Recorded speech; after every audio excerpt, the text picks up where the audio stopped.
My favorite science story this week comes from Milan, where a guy dressed up as Batman and rode the subway to see if it would change the way people interact on the subway. And it did change the way they interact. It makes them nicer, and they're calling it the Batman effect.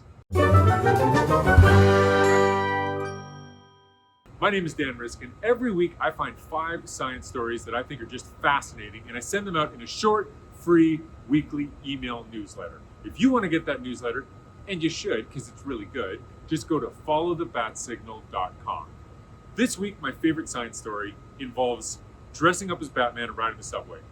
What on earth were they doing? This is just so cool, and the fact that it worked is even cooler. So here's the idea.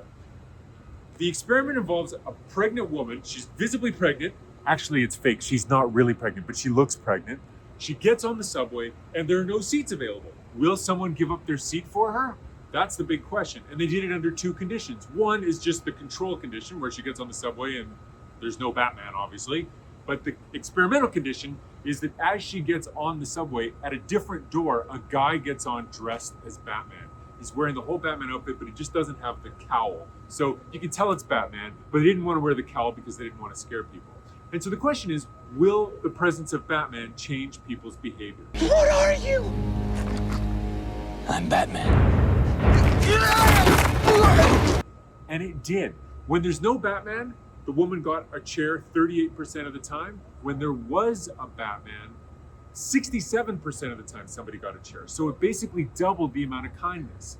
But here's the weird thing. When someone gave up their seat, an experimenter went over and asked, why did you give the seat?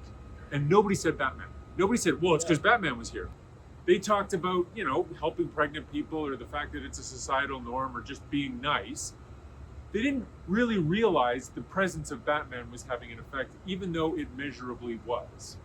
The coolest part is that 44% of the time, the people in the Batman condition who gave up that seat didn't even see Batman. They didn't even realize Batman was on the train car, and they were still giving up their seat as a reflection of Batman's presence. Why? Well, researchers say that basically when something unusual happens in your environment, it knocks you out of your routine and makes it easier for you to do kind things. And what they're inferring from the fact that 44% of those people didn't even see Batman is that there's a social contagion aspect to it too. So if Batman gets over on the streetcar over here, it makes people act just a slight bit different over here, and that transmits to the person who gives up their seat for the pregnant woman.